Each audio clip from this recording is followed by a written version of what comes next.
చెవి ముక్కు గొంతు సమస్యల దీనికి సరైన పరిష్కారం Asian ENT hospital, green lands road, Panjagutta, officers colony, Begumpet, Hyderabad, Telangana. Phone numbers 8008188800. నమస్తే, కూర్చోండి. ఎక్కడి నుంచి వస్తున్నారు? ఉప్పల్ నుంచి వస్తాను. కొంచెం గట్టిగా చెప్పాలి. ఉప్పల్ నుంచి వస్తాను. ఉప్పల్ నుంచి వస్తున్నారు. ఏం చేస్తూ ఉంటారు మీరు? నేను జాబ్ చేస్తున్నాను. జాబ్ చేస్తున్నారు. పెళ్ళయిందా మీకు? కాలేదండి. పెళ్లి కాలేదు. ఓకే, మరి ఇక్కడ దేని గురించి వచ్చారండి? యాక్చువల్ గా మా ఇంట్లో మ్యాచెస్ చూస్తున్నారండి. ఓకే, మ్యాచెస్ చూసి మీ వయసు ఎంత ఉంటుంది? 23 ఉంటుంది. 23. ఓకే యాక్చువల్ గా మా మమ్మీ వాళ్ళు డాడీ వాళ్ళు మ్యాట్రిమోనీలో పోస్ట్ చేయమన్నారు. ఓకే, చేశాను. ఆ. చేస్తే ఒక రోజు ఒక రిక్వెస్ట్ వచ్చింది. ఆ. ఒక రిక్వెస్ట్ వస్తే యాక్సెప్ట్ చేశాను. మెసేజెస్ కూడా వచ్చాయి. మెసేజెస్ కూడా యాక్సెప్ట్ చేశాను. ఓకే, అంటే మీ ఫోన్ నెంబర్ ఇచ్చారా? ఓకే. యాక్సెప్ట్ చేశాను. చాటింగ్ అట్లనే వెళ్ళిపోయింది. ఇంకా మేము కూడా మనసులు కలిసినాయి. ఇంట్లో మా అంటే యాక్సెప్ట్ చేయడం అంటే మీరు పెట్టిన ప్రపోజల్ కి అతని అన్ని క్వాలిఫికేషన్స్ అవన్నీ సెట్ అయినాయి అని మీకు అనిపించింది? అనిపించింది. ఓకే. అనిపించే కల్లా పేరెంట్స్ కి చెప్పాను. ఆ. డాడీ మమ్మీ కూడా ఒప్పుకున్నారు. వాళ్ళ ఇంటి సైడ్ వాళ్ళు కూడా ఒప్పుకున్నారు. రెండు వైపులు మాట్లాడేసుకోవడం కూడా అయింది. ఒప్పుకున్నారు. కొన్ని రోజులు అయినాక మేము కలిసాము. కాలేజ్ కి డ్రాప్ చేయడము, వెళ్ళడము, రావడము అట్లా ఎప్పుడు జరిగిందమ్మా ఇదంతా? ఏ ఇయర్ లో జరిగింది? ఎన్ని years back? 2 years back. 2 years. 2 years back ఇట్లా జరిగింది. అయితే ఇంకా మీ ఇద్దరము ఇంటి నుంచి పికప్ చేసుకోవడం తనే, పికప్ చేయడం తనే, అన్ని తనే అన్నమాట. ఆయన ఉండేది కూడా ఇక్కడేనా? ఇక్కడ లోకల్లోనే, లోకల్ హైదరాబాద్. హైదరాబాద్ లోనే ఉంటాడు. ఆయన ఏం జాబ్ చేస్తూ ఉంటారు? US recruitment. ఆ? రిక్రూట్మెంట్ ఓకే, ఇక్కడనే జాబ్ చేస్తాడు. ఈవినింగ్ వచ్చాక నన్ను కలుస్తాడు, డ్రాప్ చేసి వెళ్తాడు తను. ఓకే. అట్లా ఇద్దరం కలిసి నేను ఎట్లైనా పెళ్లి చేసుకునేటోళ్ళమే కదా ఫ్యూచర్ లో అనేసి ఇద్దరు ఇప్పుడు ఇంట్లో వాళ్ళు ఒప్పుకున్నప్పుడు మీరు ముహూర్తాలు అంటే ఏం పెట్టుకోలేదా మరి? ఇంకా యాక్చువల్ గా ఏంటంటే వాళ్ళ ఇంటి సైడ్ వాళ్ళు ఏదో వాళ్ళ రిలేటివ్ చనిపోయారు అనేసి ఏం పెట్టుకోలేదు. అచ్చా అచ్చా. ఇంత టైంలో ఇప్పుడు పెట్టుకోవద్దు అని అంటే పెట్టుకోలేదు. ఇద్దరు అటు సైడ్ ఓకే. ఓకే, అట్లా అనేసి నేను యాక్సెప్ట్ చేశాను. ఓకే అయింది. మేము ఇద్దరం బయటికి వెళ్ళాము, తినడము, తాగడము, అట్లా అట్లా ఒక రోజు మేమిద్దరం ఫిజికల్ కనెక్ట్ అయిపోయాం. ఫిజికల్ గా కనెక్ట్ అయిపోయి ఎట్లైనా పెళ్లి చేసుకునేటోళ్ళమే కదా. ఇంట్లో మమ్మీకి తెలుసు, డాడీకి తెలుసు. మీకు ఆయనకి ఏజ్ డిఫరెన్స్ ఎంత అండి? నాకు 23, ఆయనకు 26. ఓకే, అట్లా ఇక వాళ్ళ ఇంట్లో తెలుసు, మా ఇంట్లో తెలుసు. నాకు ఎట్లైనా కాబోయే హస్బెండే కదా, ఇంట్లో వాళ్ళందరికి తెలుసు కదా అనేసి ఇక మేము ఓకే అనేసి మేము ఇంకా తిరగడము, అట్లా కాబోయే హస్బెండే కదా ఎందుకు షేమ్ అనుకొని మేము కాంప్రమైజ్ అయిపోయాం. కొన్ని రోజుల తర్వాతకి ఆయన కరెక్ట్ పర్సన్ కాదని తెలిసింది నాకు. మీరు అలా ఎన్ని రోజులు తిరిగారు? అట్లా ఒక 6 months. 6 months. 6 months తిరిగాము. అంటే ప్రపోజల్ యాక్సెప్ట్ చేసినప్పుడు ఒక 1 year మేము కలవలేదు. అంటే ఓన్లీ మెసేజెస్, చాటింగ్ అంతవరకే. మమ్మీ వాళ్ళు అన్నారు ఎంతలో ఉండాలి అంతలోనే ఉండాలి, పెళ్లి అయినప్పుడు అప్పుడు చూసుకుందాం అని. అంటే ఇంకెట్లా కాబోయే హస్బెండే కదా, నన్ను డ్రాప్ చేస్తుండు, తీసుకెళ్తున్నాడు. కాలేజ్ వాళ్ళు కూడా చాలా మంది హస్బెండే కదా అనేసి అనే కళ్ళు నాకు కూడా 1 year అవుతుంది. మీకు ఎంగేజ్మెంట్ ఏమన్నా అయ్యిందా? లేదు. మ్యారేజ్ అంటే డిలే, ఎంగేజ్మెంట్ చేసుకోవచ్చు. అదెందుకు జరగలే? ఊరికి ఒక సంబంధం వచ్చింది, 2 ఫ్యామిలీస్ ఓకే అనుకున్నారు. మీరు ఇంత అడ్వాన్స్డ్ గా తిరుగుతుంటే ఇంట్లో వాళ్ళు ఎంగేజ్మెంట్ అయ్యేదాకా ఆగండి అని అనలేదా? 1 year తర్వాత చేస్తా అన్నారు తను వాళ్ళు. అంతకంటే ముందు ఒక స్టోరీ తెలిసింది తన గురించి నాకు. ఏమని? యాక్చువల్లీ తను వాట్సాప్ లో హాయ్ అని పెట్టాడు ఎవరికి? వేరే అమ్మాయికి. వేరే అమ్మాయికి పెట్టి తర్వాత నెక్స్ట్ తనకు పెట్టాల్సింది నాకు పెట్టాడు. హాయ్ మామా అని పెట్టి మేమిద్దరం పర్సనల్ గా ఉన్న వీడియోస్ తీసుకొని పోస్ట్ చేశాడు.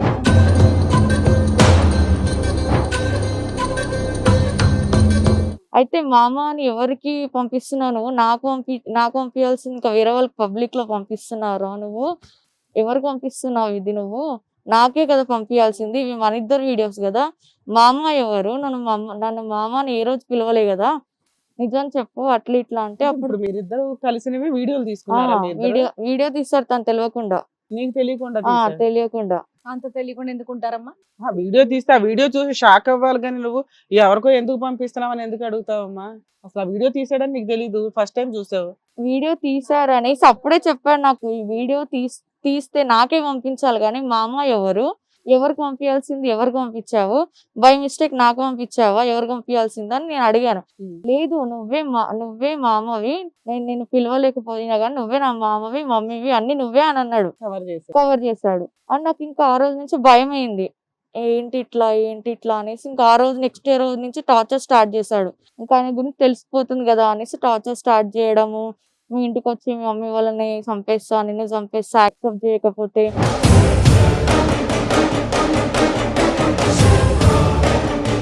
అనేసి అట్లా టార్చర్ చేసేవాడు ఏం అన్నమాట. యాక్సెప్ట్ చేయకపోతే పెళ్లికా? పెళ్లికి యాక్సెప్ట్ చేయకపోతే అనేసి టార్చర్ చేశాడు. అంతకంటే ముందే తనకు చాలా ఎఫైర్స్ ఉన్నాయి. చాలా మ్యాట్రిమోనిలో చాలా మంది అమ్మాయిలను ట్రాప్ చేశాడు. చాలా మందితో తిరిగాడు. అది నీకు ఎలా తెలిసింది? అది తర్వాతకి తెలిసింది మేడం. నేను మ్యాట్రిమోని తనది సీక్రెట్ గా ఫోన్ తీసుకొని చూస్తే తన దాంట్లో తెలిసాయి. ఒక రోజు మేము కలిసి రెస్టారెంట్కి వెళ్ళాము. రెస్టారెంట్కి వెళ్తే సీక్రెట్ గా ఫోన్ తీసుకున్నాను. ఫోన్ తీసుకున్నప్పుడు అప్పుడు తన ఇవన్నీ బయటపడ్డాయి. ఎప్పుడైతే మామ అని ఎవరికి పంపించాల్సిందో నాకు పంపించాడో అప్పటి నుంచి నాకు డౌట్ పెరిగిపోయి భయం ఎక్కువైపోయింది. జాగ్రత్త పడు. అనేసి నేను తన ఫోన్ సీక్రెట్, తన పాస్వర్డ్ అన్ని తెలుసు నాకు అనేసి మ్యాట్రిమోని పాస్వర్డ్ పెట్టాడు. ఏంటి ఇది మ్యాట్రిమోని పాస్వర్డ్ పెట్టావు కదా ఏంటి అని చెప్పు అని అంటే, నీకడ దాస్తానా మామ అనేసి అక్కడ అది మామ అని కంటిన్యూ చేస్తున్నాడు. ఇంకా ఓకే. అనేసి ఇది అనేసి డిలీట్ చేశారు. ఆల్రెడీ అన్ని డిలీట్ చేసి నాకు పాస్వర్డ్ చెప్పాడు. అయితే ఒక రోజు మళ్ళీ నెక్స్ట్ రెస్టారెంట్కి వెళ్ళినప్పుడు పాస్వర్డ్ తెలుసు కదా అనేసి ఓపెన్ చేశాను. ఓపెన్ చేసినప్పుడు చాలా లింక్స్, చాలా ఇట్లా నా లెక్కనే చాలా మందితో ఇట్లా మాట్లాడము అవన్నీ నీకు తెలిసిపోయినాయి. ఇంకా ఆ రోజు నుంచి నాకు భయం అవుతుంది. నాకు ఉండబుద్ధి అయితే లేదు, టార్చర్ పెడుతున్నాడు. ఇక ఎట్లా మా మమ్మీ డాడీకి అందరికి చెప్పాను నేను ఇట్లా చేస్తున్నాడు అనేసి. ఇట్లా చెప్తే సరే మరి వద్దు అనుకుంటున్నావు కదా, వాడు ఇట్లాంటి వాడు కదా, పోలీస్ స్టేషన్ లో కేసు పెడదాం అని అనేసి పోలీస్ స్టేషన్ దాకా వెళ్ళినాం. చెప్పావా మీ ఇంట్లో మా మధ్య ఫిజికల్ రిలేషన్ ఉంది, వీడియోలు ఉన్నాయి? అట్లా చేశారని మమ్మీ డాడీతో చెప్పేసాను నేను. మళ్ళీ ఫ్యూచర్ లో ప్రాబ్లం కావద్దని చెప్పేసాను. Very good. చెప్పేశాక తర్వాతకి నాకు నువ్వు వద్దు, మమ్మీ డాడీతో కూడా చెప్పేశాను. నేను మీ మమ్మీ డాడీతో కూడా చెప్పేశాను నాకు నువ్వు వద్దు, మా ఇంట్లో వాడు కూడా వద్దు అంటున్నారు కాబట్టి నీకు నాకేం సంబంధం లేదు అనేసి నేను మా డాడీ వాళ్ళతోటి వద్దు అనుకుని. ఇది ఎన్ని రోజుల క్రితం చెప్పారు? ఎప్పుడు చెప్పారు ఇది? ఇది జరిగి ఎంతకాలం అయింది ఇట్లా వద్దు అని? మొన్న 6 months. ఓకే. 6 months బ్యాక్ చెప్పేసాను. ఆ రోజు నుంచి ఇక ఫోన్ నెంబర్ చేంజ్ చేశాను. అతని దగ్గర మీ పర్సనల్ వీడియోలు ఉన్నాయి. బ్లాక్ మెయిల్ చేస్తాడని మీకు అనిపించలేదా? డిలీట్ చేపించాం మేడం. చేపించారు. పోలీస్ స్టేషన్ కి వెళ్ళి డిలీట్ చేపించాము. అయినా యథావిధిగా వేరే అన్నోన్ నెంబర్స్ నుంచి కాల్ చేయడము అట్లా నేను సిమ్ చేంజ్ చేసిన. అట్లా సిమ్ చేంజ్ చేసాం. మా మమ్మీ డాడీ కాల్ 2 ఫ్యామిలీస్ కి చెప్పేశారు, పోలీస్ స్టేషన్ లో చెప్పారు, అన్ని డిలీట్ చేయించారు, ఆయన బ్రైల్ లోంచి తీసేశారు. నెక్స్ట్ ఏం జరిగింది? నెక్స్ట్ ఇక సిమ్ చేంజ్ చేశాను నేను. సిమ్ చేంజ్ చేసి మా డాడీ వాళ్ళకి మా మమ్మీకి నైట్ టైం కాల్ చేయడము, మీ బిడ్డ నా దగ్గర స్పెండ్ చేసింది, మీరు ఎట్లా నాకు ఇచ్చి చేయరు అట్లా ఇట్లా అనేసి. ఇంత జరిగినా నిన్ను చేసుకోవాలని అనుకున్నాడు. కానీ నాకు ఏంటంటే తను చాలా మంది అమ్మాయిలు కూడా ఇట్లనే చేశాడు. అది నాకు నచ్చలేదు. ఎంతమంది అమ్మాయిలు చేసి నా కాడికి వచ్చింది. నిన్నే ఎందుకు చేసుకోవాలనుకుంటున్నాడు? నాకు తెలియదు. ఇంకా 3 మంది అమ్మాయిలు పడుతున్నారు కదా అతనికి. ఏమో మేడం, ప్రతి ఒక్కరికి అట్లనే చెప్పిండేమో. డబ్బులు ఏమన్నా అడిగేవాడు? అడిగాడు మేడం. నేను నా లవర్ కదా అనేసి నా పైసలు ఏంది తన పైసలు ఏంది అనేసి నేను ఇచ్చేదాన్ని కూడా. సరే, ఇప్పుడు మీ పేరెంట్స్ ఫోన్ చేసి బ్లాక్ మెయిల్ చేస్తున్నాడు. యాక్చువల్ గా మీరు పోలీస్ స్టేషన్ లో కంప్లైంట్ ఇచ్చారు అంటేనే ఆ ఫోటోలు డిలీట్ చేయించడంతో పాటు అతనికి వార్నింగ్ ఇచ్చుంటారు. ఇంకోసారి ఆ అమ్మాయికి ఫోన్లు చేసినా మాట్లాడినా లీగల్ యాక్షన్ ఉంటాయి అని చెప్పి వార్నింగ్ ఇచ్చుంటారు కదా. అతను భయపడలేదా? అప్పుడు మందమే భయపడాడు మేడం. యాక్సెప్ట్ చేశాడు కానీ యథావిధిగానే 3 times. అప్పుడేమైనా లెటర్ రాయించుకున్నారా ఇక నుంచి మీతో కాంటాక్ట్ అవ్వను అని? ఏం రాపించుకోలే, ఓన్లీ వార్నింగ్ ఇచ్చారు. అట్లా 3 times పెట్టాను. 3 times కూడా అట్లనే చేశాడు తను. ఇంకేం చేయాలో అర్థం కాక మీ కాడికి వచ్చాను మేడం. ఇప్పుడు లాస్ట్ గా ఎంతకాలం అయింది అతను మెసేజ్ పెట్టి కానీ ఫోన్ చేసి కానీ? మొన్న రీసెంట్ నుంచి స్టార్ట్ చేస్తాను. పోలీస్ స్టేషన్ కి వెళ్తే లోపల వేసేసేవాళ్ళు కదా, అయిపోయేది. అప్పుడంటే వార్నింగ్ ఇచ్చి వదిలేసారమ్మా. అది పేరెంట్స్ చూసుకున్నారు మేడం. ఇంకా అది నేను వెళ్తే అతని నెంబర్ నుంచే చేస్తున్నాడా వేరే నెంబర్ నుంచి? వేరే నెంబర్స్ కి మమ్మీకి డాడీకి చేస్తున్నారు. అది నైట్ 2:30కి బ్లాక్ మెయిల్ చేస్తున్నారు వాళ్ళని కూడా. ఇంకా ఇప్పటికీ కూడా అతని దగ్గర ఉన్నాయని అంటున్నాడమ్మా, వీడియోలు అవన్నీ ఉన్నాయని అంటున్నాడా, లేదంటే మీ అమ్మాయిని నాకు ఇవ్వకపోతే కనుక మిమ్మల్ని ఉన్నాయని అంటున్నాడు సార్. డిలీట్ చేపించాను కూడా ఉన్నాయని చెప్తున్నాడు. 3 times కేసు పెట్టాక కూడా అక్కడ ఒక మాట మాట్లాడి ఇక్కడ ఒక మాట మాట్లాడి అందరి ముందు నన్ను బ్యాడ్ చేసి ఏమన్నా. మీ పేరెంట్స్ ఎందుకు భయపడుతున్నారమ్మా? వాడి దగ్గర వీడియోస్ ఉన్నాయి కాబట్టి వాడు ఇంకా రచ్చ అవుతుందేమో అని చెప్పి పోలీస్కి వెళ్ళి రియల్ గా టీమ్ లో కూడా కంప్లైంట్ ఇచ్చాం మేడం. ఆ రోజు మటుకు కొట్టి డిలీట్ చేపించాడు. ఆ వీడియోస్ వేరే వాళ్ళ ఫ్రెండ్ కి ఫార్వర్డ్ చేశాడంట. ఇక్కడికి ఎందుకు వచ్చారమ్మా మీరు? ఏమైనా న్యాయం జరుగుతుందేమో అని వచ్చాను మేడం. ఏ న్యాయం కావాలి మీకు? తనతో నాకేం వద్దు మేడం. తను వద్దు, నాకు ఫోన్ చేయకూడదు, ఫోన్ చేయకుండా అతని కంట్రోల్ చేయండి. వద్దు, నా వల్ల నా పేరెంట్స్ ని ఇబ్బంది పెట్టు. ఓకే. యాక్షన్ తీసుకోవాలనేది మేడం సార్ వాళ్ళు చెప్తారని చెప్పేసి వచ్చారు. అమ్మ ఇప్పుడు మీరు ఎవరైతే అన్నారో అతన్ని కూడా పిలిపించాము, అతని వర్షన్ కూడా విందామమ్మా. రమ్మని. రామరాజు నమస్కారం అండి. నమస్తే నమస్తే, కూర్చోండి. ఏంటి సంగతి, ఈ అమ్మాయి తెలుసా? తెలుసు మ్యామ్. ఎవరు? తను మా ఫ్రెండే, ఇన్ని రోజుల ముందు పరిచయం. రెండా, వుడ్ బియా, కాబోయే భార్య, భార్య ఏంటి? అంటే కాబోయే భార్య, కానీ ఇప్పుడు ఎంగేజ్మెంట్ అయిందా మీకు? ఇంకా కాలేదు అండి. కానీ అన్నీ అయిపోయినాయిగా. వీడియోలు కూడా తీసారంట. అంటే అది తీసావా తీలేదా? అంటే కొన్ని మేము అనుకుంటే అలా చేసేసాం. తెలిసి కాదు, తనకు తెలియకుండానే నువ్వు తీసావంట కదా వీడియోలు. అవునవును, కానీ పోలీస్ స్టేషన్ లో డిలీట్ చేయించారంట, అయినా నీ దగ్గర ఉన్నాయా ఇంకా? లేదండి, తీసేసాను. తీసేసావు. నీకు అదేంటో చెప్పు అమ్మాయి గురించి. అసలు మేము డైరెక్ట్ గా ప్రశ్నలోకి రావటం కాదు, అసలు ఏం జరిగిందో, ఆ అమ్మాయి ఎంతకాలం బట్టి పరిచయం, నీ ప్రేమ ఎలా మొదలైంది, ఇప్పుడు కథ ఏంటి? తన వర్షన్ విన్నాం కదా, నీ వర్షన్ నీ వర్షం చెప్పు. నా పేరు రాజు అండి. అయితే మేము మ్యాట్రిమోనీలో మ్యారేజ్ కోసం చూసినప్పుడు తన ప్రొఫైల్ కనిపించింది.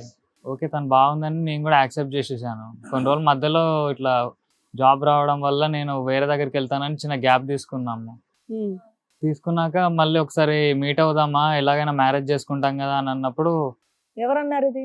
నేనే అన్నాను, ఒకసారి కలుద్దామా అని. అలా ఫ్రెండ్లీగా మేము అలా బయటికి వెళ్ళాం వాళ్ళం. అలా 6 months ట్రావెల్ చేసాము.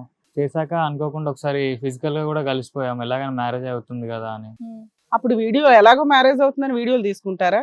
దొరికిందే ఛాన్స్ అని తీసావా? అప్పటి వరకు అమ్మాయిని పెళ్లి చేసుకుందామని ఫిక్స్ అయ్యావా, లేదంటే ట్రాప్ చేద్దాం అనుకున్నావా? లేదు, చేద్దామని అనుకున్నాను. ఏది ట్రాపా? లేదు, మ్యారేజ్ చేసుకుందాం అనుకున్నాను. మ్యారేజ్ చేసుకుందాం అంటారా? ట్రాప్ నేమో.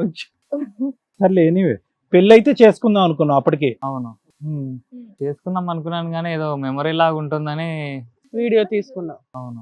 నీకు ఫస్ట్ టైమేనా ఏంటి ఈ వీడియోలు తీయటం? అవును, ఫస్ట్ టైం. ఫస్ట్ టైమేనా? ఫ్రెండ్స్ కూడా షేర్ చేసావంట? లేదు, నేను తనకే షేర్ చేశాను, మామ అని అట్లా. అబ్బా, ఆవిడ చెప్పిన వర్షన్ కి నువ్వు ఎంత శుద్ధ పూసలా మాట్లాడుతున్నావు తెలుసా? ఇచ్చే బాబోయ్. ఎవరు అమ్మాయిని మామ అని పిలుస్తావా? అదే ఫ్రెండ్లీగా ఎలాగైనా కాబోయే వాళ్ళే కాబట్టి మామ అని పిలిచామని. పోలీస్ స్టేషన్ లో 4 పీకారంట, నిజమేనా కదా? అప్పుడుతో నేను ఇంకా అమ్మాయి లైఫ్ లో ఎంటర్ అవనండి అని అవన్నీ డిలీట్ చేసావు, అక్కడ అన్ని ఒప్పుకున్నావు. ఇన్ కేస్ అవి కంటిన్యూ అయితే నిన్ను తీసుకెళ్లి చాలా సీరియస్ కేసు లోపల వేస్తారన్న సంగతి నీకు తెలుసు. మరి అర్ధరాత్రులు వాళ్ళ అమ్మా నాన్నకి ఫోన్ చేసి మీ అమ్మాయిని ఇవ్వకపోతే ఊరుకోనండి అన్నావట, నిజమేనా? అంటే నేను ఫిజికల్ గా కనెక్ట్ అయ్యాక ఇక తనని దూరం చేసుకోవద్దు అనుకున్నాను. అరే, ఇలాంటి అమ్మాయిలు బోడు మంది ఉన్నారంట కదా నీ అకౌంట్ లో. అంటే నువ్వు ఇంకా ఏ గాడిద చేష్టలు చేసినా, పిచ్చి చేష్టలు చేసినా ఇంకా ఆడపిల్ల నిన్నే చేసుకోవాలా ఫిజికల్ గా కలిస్తే? అలా అని కాదు, నేను చేసుకుందామని అనుకున్నాను మ్యారేజ్. బాబు, నేను అడిగిన క్వశ్చన్ ఏంటంటే, ఇలాంటి వాళ్ళు బోడు మంది ఉన్నారంట నీ లిస్ట్ లో, నీ ఫోన్ లో, నిజమా కాదా? లేదు, అలా ఏం లేదే. అయినా సరే ఆ అమ్మాయి నేను వద్దనుకుంటుంది. ఆల్రెడీ పోలీస్ స్టేషన్ వరకు వెళ్ళారు. వద్దనుకున్నప్పుడు వదిలేయొచ్చు కదా, మళ్ళీ ఎందుకు నువ్వు వాళ్ళ వెనకాల పడుతున్నావు? నాకు తనని చేసుకోవాలనే ఉంది, వాళ్ళకి అందుకని ఇష్టం లేదు కదా, నువ్వు ఒక్కడివి చేసుకోలేవు కదా, తన ఇష్టం కూడా ఉండాలిగా. అందుకే నేను మాట్లాడదామని ట్రై చేస్తున్నా. ఏంటి కానీ మధ్యరాత్రి 2:30కా? ఇక తను ఫోన్ బ్లాక్ చేయడము, అసలు అర్ధరాత్రులు కలవకపోవడము. ఎందుకు చేస్తున్నావు ఫోను?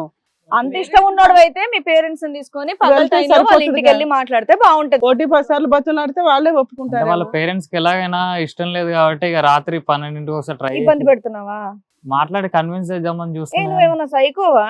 అరే ఆవిడ చెప్పిన దానికి నాకే ఇక్కడ ఇంత బీపీ వస్తుంది, నువ్వేందా నిదానంగా? అవును, రాత్రి 12 గంటలకు చేస్తున్నా, నిదానంగా చెప్తున్నావేంటి? ఏమన్నా ఉందా? లేదు, జైలుకి వెళ్దావా? వెళ్దు గాని జైలుకి వెళ్తావు నువ్వు, నాకు అర్థం అవుతుంది. అలా కాదండి. అర్ధరాత్రులు ఫోన్ చేయడం ఏంటయ్యా? చాలా సింపుల్ గా చెప్తున్నావు నువ్వు. మధ్యరాత్రి వాళ్ళ పేరెంట్స్ కి ఫోన్ చేశానని చెప్తున్నావు నువ్వు, చాలా సింపుల్ గా. కానీ నాకు ఇప్పుడు అమ్మాయి కావాలనిపిస్తుంది మ్యామ్, మీరే చూడండి ఎలాగైనా. ఎందుకు వీడియోలు తీయటానికా? లేదు, పెళ్లి చేసుకోవడానికి. దగ్గర పెద్ద చిట్టా ఉందంట కదా. అంటే అది అప్పుడండి, ఇప్పుడు నేను ఒకప్పుడు మారిపోయాను. ఉందిగా. అంటే పాస్టే, ఎట్లయినా పాస్టే కదా, ఇప్పుడు మంచిగా ఉందాం అనుకుంటా. ఇప్పుడు ఆ అమ్మాయికి నువ్వు అంటే ఇష్టం లేదయ్యా? మీరే మాట్లాడండి ఒకసారి. అరే, నీకెట్లా ఇష్టమో ఆవిడకి అలా ఇష్టం లేదు. పెళ్లి చేయమంటావా ఏంటి? పనులన్నీ చేసి ఇప్పుడు మమ్మల్ని మాట్లాడుకుంటాం.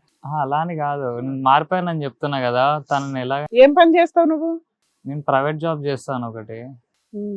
అమ్మో, ఈయన మాట్లాడుతుంటే నాకు బీపీ వస్తుంది. ఎలా అయినావమ్మా? 6 నెలల సంవత్సరంన్నర మీరిద్దరు కలిసి తిరిగింది? సంవత్సరంన్నర ఇద్దరం కలిసి తిరిగాము. వాళ్ళు కోపం లేదు, బాధ లేదు, భయం లేదు, భక్తి లేదు, ఏ ఇమోషన్ లేదు. డ్రైగా చెప్తున్నా, అంటే బాగా అలవాటు పడి అలా అయిపోయి ఉంటాడు. ఏది ఇంకెవరు పడట్లేదు, ఈ పిల్ల కదా పడుతుందేమో ట్రై చేస్తున్నాడు, అంతేనమ్మా? లేదు మ్యామ్, అలా ఏం లేదు. ఇంకా పడతారా? ఆ పిల్ల నాకు వద్దు మొర్రా అంటుంది. లేదు, నాకు ఆమెనే చేసుకోవాలని ఉంది. అసలు ఆవిడలో స్పెషల్ ఏంటి? ఏమో నాకు నచ్చింది, అందుకే అలా 6 months ట్రావెల్. మాట్లాడుకోండి అమ్మా, ఏదో అడుగుతున్నాడు కదా నిన్ను, మీ ఇద్దరు నేనంటే మాట్లాడుకో. ఇష్టం ఉండేటోడు అయితే సీక్రెట్ గా వీడియో తీయడు. అవును. ఆ వీడియో తీసి అది నాకు నేను ఇట్లా తీసానని వీడియో పంపితే ఓకే, తెలుసు అని అర్థం చేసుకోగలుగుతా. అది ఎవరికో పంపించి మామ అని నాతో కవర్ చేసినప్పుడే ఆ రోజు నుంచి నాకు భయం వేసింది. ఆ రోజు నుంచి తన ఫోన్ చెక్ అమ్మా, అవన్నీ అర్థమైనాయి అమ్మా. నీ ఎదురుగుంటే ఒక కల్ప్రిట్, నీ పరువు తీసినటువంటి ఒక వ్యక్తి నీ ఎదురుగుంటే కూర్చున్నాడు, నీలో ఏం ఇమోషన్ రా. ఆయన నువ్వే కావాలి అంటున్నాడు, నువ్వు దానికి సమాధానం ఏం చెప్తావు చెప్పు. దాన్ని బట్టి ఇక డాక్టర్ గారు మేడం గారు ఏం చేయాలో చెప్తారు. ఏ ఆడపిల్లకి నచ్చదు మేడం ఇట్లా వీడియో. మారతాడంట, అంత మారిపోయాడంట, నిన్ను చేసుకుంటాడంట. ఈ టైంలోనే ఇట్లా వీడియో తీసి ఇట్లా బ్లాక్ మెయిల్ చేసి ఓకే వీడియో తీసారు నేను తప్పైంది అని అన్నప్పుడు మా డాడీ వాళ్ళకి మమ్మీ వాళ్ళకి 2:30కి అర్ధరాత్రికి ఫోన్ చేసి టార్చర్ పెట్టడం అదొక దానికి ఒక పద్ధతి ఉంటది కదమ్మా. అంటే అప్పుడు నువ్వు మాట్లాడాలని సింపుల్ గా ఇట్లా అంటే హెరాస్ చేస్తే మాట్లాడతారు అని ఈయన నువ్వు అనుకున్నావా? మాట్లాడేది కొంచెం నేను 2x లోనో 3x లోనో పెట్టుకొని వినాలి. అలా కాదు సరిత, నిన్న నీతో కన్విన్స్ చేద్దామనే కదా నేను మాట్లాడాను. ఫుల్ టార్చర్ పెట్టేటోడు మేడం, చాలా అంటే చాలా టార్చర్ పెట్టేటోడు. ఎంత ఎంత అంటే ఆ వీడియో నా దగ్గర ఉంది, మేము మమ్మీ వాళ్ళకి పంపించి బ్లాక్ మెయిల్ చేస్తున్నావంట. వాళ్ళకి పంపిస్తా అని. బ్లాక్ మెయిల్ అంటే ఏం లేదండి, నాకు తను అక్కడ ఆమె నాకు ఏ బాబు అవన్నీ వదిలే. ఆ అమ్మాయికి ఇష్టం లేదు, నువ్వు చేసిన పనులకి డెఫినెట్ గా ఎవరు యాక్సెప్ట్ చేయరు. ఆమె తెలివైంది కాబట్టి పెళ్లికి ముందు ఇలాంటి వాడు నాకు వద్దు అని చెప్పేసి వదిలించుకుంది. దాంతో వదిలేసాయి. లేదంటే ఏం చేయాలి ఇక డాక్టర్ గారు మేడం గారు చెప్తారు. కానీ నాకు వదిలేయాలని లేదు మ్యామ్, మీరే నువ్వు నిన్ను ఎలా వదిలించాలో ఇక్కడ చెప్తారులే. సార్ జైల్లో కూర్చుంటే ఆటోమేటిక్ గా దొరద వదిలిపోద్ది మేడం. ఇక్కడ ఇది ఈ అమ్మాయి ఎప్పుడైతే కనుక, అంటే సరిత నీలాంటి ఆడపిల్లలు ముఖ్యంగా నేర్చుకోవాల్సింది ఏంటంటే, ఇలాంటి కుర్రోళ్ళు చాలా మంది అమ్మాయిలతో ఈ విధంగా ఆడుకుంటూ వాళ్ళు వీడియోలు తీసుకుంటూ వాళ్ళని బ్లాక్మెయిల్ చేసుకుంటూ దొరికితే దొంగ దొరకపోతే దొర అనేటటువంటి విధంగా నడిపిస్తున్నారు. ఎప్పుడైతే matrimony is also not a guaranteed this thing అమ్మ. అదేమైనా గ్యారంటీడా, అదేమైనా సెక్యూర్ ప్లేసా కాదు. ఓకే, ఒక వ్యక్తి గురించి అతను డిస్ప్లే చేస్తాడు, there is no guarantee for it. ఇవి నాలో XYZ క్యారెక్టరిస్టిక్స్ ఉన్నాయి అని అంటాడు. మన ఉద్దేశం ఏంటంటే కనుక వచ్చినటువంటిది మనకు మ్యాచ్ అయినాయా లేదా అనేది చూసుకోవటమే కాకుండా దాన్ని క్రాస్ వెరిఫికేషన్ అనేది సర్వసహజంగా చేసుకుంటాం. అలా కాకుండా ఇక్కడ ఏమైంది అంటే కనుక, మీది మ్యాట్రిమోనీ దగ్గర నుంచి అప్రూవ్ అయిన కాడి నుంచి సరిత యూ వెంట on and on and on and on, అంటే అది ఒక లవ్ స్టోరీ లాగా కంటిన్యూ అయిపోయింది అది. ఓకే, ఇప్పుడు ఈరోజు ఎక్కడి నుంచి వచ్చాడు, ఎవరు, చరిత్ర ఏంటి, నువ్వేమన్నావు మొదట్లో తెలియలేదండి, తర్వాత ఫోన్ చెక్ చేస్తే తెలిసింది. ఒకప్పుడు అతను ఎవరో చనిపోకుండా ఉంటే మీ రిలేటివ్, ఈ పాటకి మీ పెళ్ళి అయి ఉండేది, ఈరోజు భార్యాభర్తలుగా ఇక్కడ కూర్చుని ఉండేవారు. ఆ వీడియో కాస్త 4 చోట్లకి సర్క్యులేట్ అయి ఉండేది. సో ఇక్కడ ఒక అనామికుడు, తెలియనటువంటి వ్యక్తి, పోర్ట్ఫోలియో అనేటటువంటిది నచ్చింది, చేసుకోవాలని అనుకుంటున్నాను అనేటటువంటిది ఓకే, మాట్లాడుకోండి, మంచి చెట్లు అనేటటువంటిది తెలుసుకోండి. శారీరకంగా కలిసి కన్ఫర్మ్ చేసుకోవాల్సినటువంటి అవసరం లేదు. ఎందుకంటే కనుక ఆ వ్యక్తి గురించి నువ్వు శారీరకంగా కలిసే టైంకి అతని గురించి చాలా అంశాలు నీకు తెలియదు. ఎప్పుడైతే వీడియో తీసి ఈ మామ అనేటటువంటిది పబ్లిసైజ్ చేశాడో, తర్వాత నీ ఆలోచన పెరిగి, తర్వాత ఫోన్ చెక్ చేసి, తర్వాత నేనే కాదు ఈ లిస్ట్లో చాలామంది ఉన్నారనేది నువ్వు తెలుసుకున్నావు. అంటే ఒక వ్యక్తి గురించి నువ్వు పూర్తిగా తెలుసుకోకుండా యూ వెంట్ ఫార్వర్డ్. ఇది నెంబర్ 1. నేను చెప్పేది ఏంటంటే నెంబర్ 1. ఇప్పుడు పెద్ద ట్విస్ట్, పెద్ద అదృష్టం ఏమన్నా ఉంది అంటే కనుక ఇందులో ఇప్పటికీ కూడా మీ పెళ్లి జరగకపోవటం. So you are safe. అయితే ఇప్పుడు వచ్చినటువంటి సమస్య ఏంటంటే కనుక, ఇంతకాలం మీరు చేసినటువంటి జర్నీని అతను ఇప్పుడు మైండ్లో పెట్టుకున్నాడు. ఇప్పుడు రాజు ఏమంటున్నాడు, జర్నీ చేసాం కదండి, మేమిద్దరం తిరిగాం కదండి, భార్యాభర్తలుగా కలిసామండి. అతను లెక్క ప్రకారం అతను ఏది తప్పని ఒప్పుకోవట్లేదు, ఏది ఇంక్లూడింగ్ వీడియో రికార్డింగ్ కూడా తప్పని ఒప్పుకోవట్లేదు. ఒకప్పుడు ఒప్పుకున్నా అదొక్కటి తీస్తే కనుక నేను మిగతాదంతా కూడా నేను రాముడు కదండి, దేవుడి కిందండి అని చెప్తున్నాడు.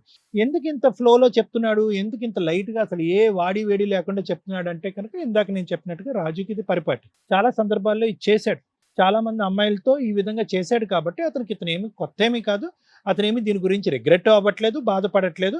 నాతో పాటు నువ్వు ఉన్నావు కాబట్టి, ఫిజికల్గా మనం కలిసావు కాబట్టి, కొంత జర్నీ అయ్యింది కాబట్టి, పెళ్లి చేసుకుందాం అనుకున్నాం కాబట్టి నువ్వు నాతో పాటే ఉండాలి అని అంటున్నాడు. సో అతనిలో అక్కడ కూడా ఆ రిగ్రెట్ కానీ, బాధ కానీ, పశ్చాత్తాపం కానీ, రిమోర్స్ కానీ కనిపించట్లేదు. ఏవైతే లక్షణాలు ఇంతసేపు మాట్లాడాడు, ఎక్కడైనా సరిత అది నా తప్పు అయింది, నన్ను క్షమించు, అటువంటి తప్పు రిపీట్ అవ్వదు, అది తీసి పక్కన పెట్టేసి మన ఇద్దరం పెళ్ళి, అది రావట్లేదు అతనిలో.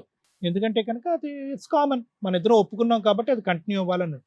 అంటే నేను నీ వైపే చూసి ఎందుకు మాట్లాడుతున్నానంటే కనుక, ఈరోజు రాజుకి ఎంతవరకు బుద్ధి వస్తుంది, ఇది ఒక ఆడపిల్ల ఇంత పెద్ద జరిగిన తర్వాత సరే నా క్యారెక్టర్ ఈ విధంగా బయటపడింది, నేను నచ్చట్లేదు కాబట్టి అతను విత్డ్రా అవ్వాలి. ఒకప్పుడు నిజమైనటువంటి ప్రేమ అయితే అది. అలా కాకుండా అతను వెంటబడుతున్నాడు, థ్రెట్ చేస్తున్నాడు, బ్లాక్మెయిల్ చేస్తున్నాడు. పోలీసులు ఇచ్చినటువంటి వార్నింగ్ కూడా సరిపోదనగా అర్ధరాత్రనక అపరాత్రనక నీకు నీ తల్లిదండ్రులు కూడా ఫోన్ చేస్తున్నాడు అంటే కనుక అతనిలో మారేటటువంటి గుణాలు ఏమీ లేవు అనేది మనకి ఇక్కడ అర్థం అవుతుంది. అంటే ఎటువంటి వ్యక్తిని నువ్వు నమ్మి ప్రేమించి ముందుకెళ్ళావు అనేటటువంటిది ఇక్కడ మనం చెప్తాం. రాజు, ఇక్కడ లాజిక్ ఈజ్ వెరీ సింపుల్. ఈ వేదిక వరకు ఆ అమ్మాయి తీసుకొచ్చింది, పోలీసుల వరకు ఎందుకు వెళ్ళలేదు అంటే కనుక అట్లీస్ట్ ఆ దెబ్బలు తగలకుండా ఇప్పటికైనా నువ్వు బుద్ధి తెచ్చుకుని నీ దారి నువ్వు చూసుకుంటావు అనేటటువంటి ఉద్దేశంతో ఆ అమ్మాయి ఇక్కడ తీసుకొచ్చింది. వాస్తవానికి ఇక్కడ రాకూడదు ఆ అమ్మాయి. ఇంకా బలమైనటువంటి కేసు పెట్టి షీటీమ్కో లేదంటే సైబర్ క్రైమ్కో ఇంకో పోలీస్ స్టేషన్కో వెళ్ళి బలంగా కేసు పెడితే కనుక ఏమంటే వీళ్ళకి ఆల్రెడీ ఇలా కౌన్సిలింగ్ వార్నింగ్ జరిగింది, అక్కడికక్కడ ప్రామిసులు చేశాడు, అక్కడి నుంచి చేపలా జారుకున్నాడు, ఇప్పుడు మళ్ళీ అదే తంతు చేస్తున్నాడు, బ్లాక్మెయిల్ చేస్తున్నాడు, హెరాస్ చేస్తున్నాడు, థ్రెట్ చేస్తున్నాడు, మాకు ప్రాణభయం ఉంది అనేటటువంటి విధంగా కేసు పెడితే ఈ రోజు నువ్వు అక్కడే ఉండేవాడు, ఇక్కడికి ఎందుకు వస్తావు? కానీ ఏదో అక్కడ ఆ అమ్మాయి మనసులో ఒక చిన్నపాటి మానవత్వం ఉంది, అరే కలిసి ఫ్రెండ్స్లా తిరిగాము, కొద్ది ఫోన్లే ఇప్పటికైనా బుద్ధి తెచ్చుకుంటాడని చెప్పి ఇక్కడికి వచ్చింది. కాబట్టి నీకు ఆ బుద్ధి రాలేదు కాబట్టి నీకు కౌన్సిలింగో నీతో మాట్లాడటం కూడా శుద్ధ వేస్ట్. ఇప్పుడు ఈ ఎపిసోడ్ చూసినటువంటి ఎంతమంది బాధితులు ఇక్కడికి వస్తారో అనేటటువంటి చూసి ఈ అమ్మాయితో కాకుండా వాళ్ళందరితో పాటు కేసు పెడితే కనుక అప్పుడు సరైనటువంటి బుద్ధి నీకు వస్తుంది అనేది నా అభిప్రాయం. Thank you sir. Madam, madam యాక్చువల్గా ఇక్కడ 2 పాయింట్లు మాట్లాడాలండి. ఒకటి క్యారెక్టర్. చిన్న వయసు నుంచే క్యారెక్టర్ సరిగ్గా లేకపోతే దాని పర్యవసానాలు ఎవరైనా కానీ ఫేస్ చేయాల్సిందే. లైఫ్లో ఎక్కడో అక్కడ తగులుతుంది. ఇక్కడ మీ ఇద్దరిలో చేసిన పని ఏంటి? ఒక మ్యారేజ్ బ్యూరో ద్వారా సంబంధాలు వచ్చినాయి. అవి ఎంత వరకు ఫ్రాడ్ జరుగుతుందో మీకు ఈ రోజున ఎవ్వరికీ తెలియట్లే. సెకండ్ పాయింట్ నేను మాట్లాడేది మ్యారేజ్ బ్యూరోల ద్వారా వస్తున్న ఇన్ఫర్మేషన్ ఎంతవరకు కరెక్ట్. తను ఏదైతే ఇందాక చెప్పిందో ఇతను ఆల్రెడీ ఒక మ్యారేజ్ బ్యూరోలో కాదు రిపీటెడ్గా చాలా చోట్ల అప్లై చేసుకుంటూ వస్తున్నాడు. అది అబ్బాయిలే కాదమ్మా, అమ్మాయిలు కూడా అదే పొజిషన్లో ఉన్నారు. మ్యారేజ్ బ్యూరోల్లో నిజంగా వస్తున్న సంబంధాలు 90% ఇన్ఫర్మేషన్ ఫ్రాడ్. దయచేసి వాటి గురించి కాస్త ఆలోచించండి వ్యూయర్స్. ఎవరైనా చుట్టాల ద్వారా ఒకవేళ ఆ సంబంధం వచ్చినా కానీ ఒక కాస్త గ్యాప్ ఇచ్చి ఎంక్వైరీ చేసుకోండి, ఆ బ్యాక్గ్రౌండ్ ఏంటి అని. ఏమి ఎంక్వైరీ చేసుకోకుండా అదేదో టక్క టక్క టక్కమని ఒక రోజులో 2 రోజుల్లో పెళ్ళిళ్ళు అన్ని రెడీగా దొరుకుతున్నాయి కదా అని పెళ్ళిళ్ళు చేస్తే తిప్పి కొడితే 2-3 monthsలో కోర్టుల చుట్టూ తిరగాల్సిన పరిస్థితి. ఇలా ఇన్ఫర్మేషన్ ప్రాపర్గా ఎంక్వైరీ చేసుకోకుండా చేసుకున్న 99% మ్యారేజెస్ ఫెయిల్ అయినాయి. ఇందులో వీళ్ళ కేసు గురించి మాట్లాడితే క్యారెక్టర్ విషయానికి వస్తే ఇక్కడ ఆల్రెడీ ఒక సంబంధం వచ్చిన తర్వాత both parties family members accept చేశారు. యాక్సెప్ట్ చేసినప్పుడు నెక్స్ట్ స్టెప్ ఏంటి? ఎంగేజ్మెంట్. ఎంగేజ్మెంట్ దాకా ఆగాలిగా. ఎంగేజ్మెంటే అవ్వాల 1.5 yearలో. కానీ మీరిద్దరు బైకుల మీద తిరగడం, సినిమాలకు తిరగడం, షికార్లకు తిరగడం, పార్కులకు తిరగడం, రిపీటెడ్గా ఒక పర్సనల్గా టైం స్పెండ్ చేసేయడం, ఫిజికల్ రిలేషన్, వీడియోలు తీసుకోవడం, అంత దాకా ఎక్సీడ్ అయిపోతే ఎవరు చేసుకోవాలమ్మా నిన్ను? ఇప్పుడు తాళి కట్టలేదు కాబట్టి నువ్వు ఫ్రెషా? అదెందుకు తాళి? వివాహ బంధానికి రెస్పెక్ట్ ఉంది అన్నప్పుడు దానికంటే ఇంపార్టెంట్ శారీరక సంబంధం. ఎవరైతే పార్ట్నర్ని పెళ్లి చేసుకుంటారో ఆ పార్ట్నర్ దగ్గరికి జాగ్రత్తగా ఫ్రెష్గా వెళ్ళాల్సిన బాధ్యత అందరికీ ఉంటుంది. ఆ పిల్లోడా ఓ 10 మందిని వాడేశాడు, వీడియోలు తీస్తున్నాడు, నువ్వా ఇతన్నే చేసుకుందాం అనుకున్నాం కాబట్టి ఎంగేజ్మెంట్